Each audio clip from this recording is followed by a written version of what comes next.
Hi everyone, John here, and welcome to our first bonus lesson, this one on mic technique. Mic technique, or formally microphone technique, is for our purposes using your position relative to the microphone to optimize your voice for the specific needs of the moment as well as the quality of the recording itself. Both your distance from the mic and your angle of attack will affect how you sound, so it's important that you experiment with different positioning and listen to the results of those experiments. Now, this lesson is fairly visual, so if you're listening to the audio version, you might also want to check out the video on YouTube. When you speak directly into a microphone, with your mouth pointed directly at and perpendicular to the plane of the microphone diaphragm, that's called being on axis. Most mics have a sweet spot that yields a full, even sound, with no particular frequencies being over or underemphasized, and the sweet spot is usually on axis, typically around 6 to 12 inches from the mic. Of course, there are always exceptions. But it's also quite common to speak from a position to the left or right, or above or below the mic. This is called being off axis, and in these cases, you will typically either point your mouth at the mic or the mic will be pointed directly at your mouth. You can also have the microphone pointed a little above or below your mouth to pick up face or chest resonance.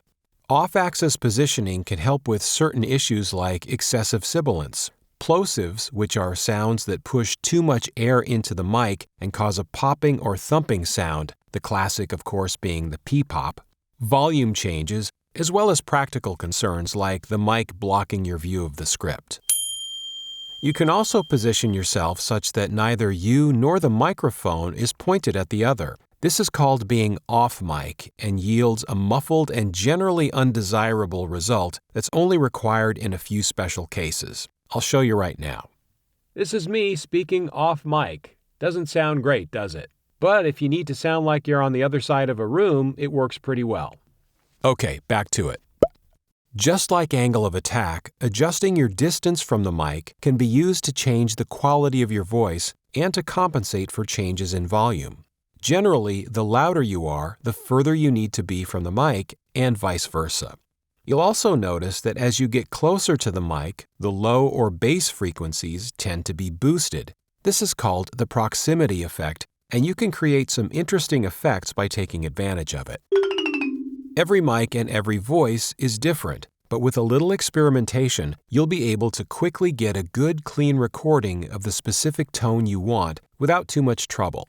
If you're recording in a professional recording studio, the engineer will position the mic for you and advise you on how to use your mic technique to optimize the recording. And of course, you can watch voiceover recording sessions on YouTube and see how the pros do it.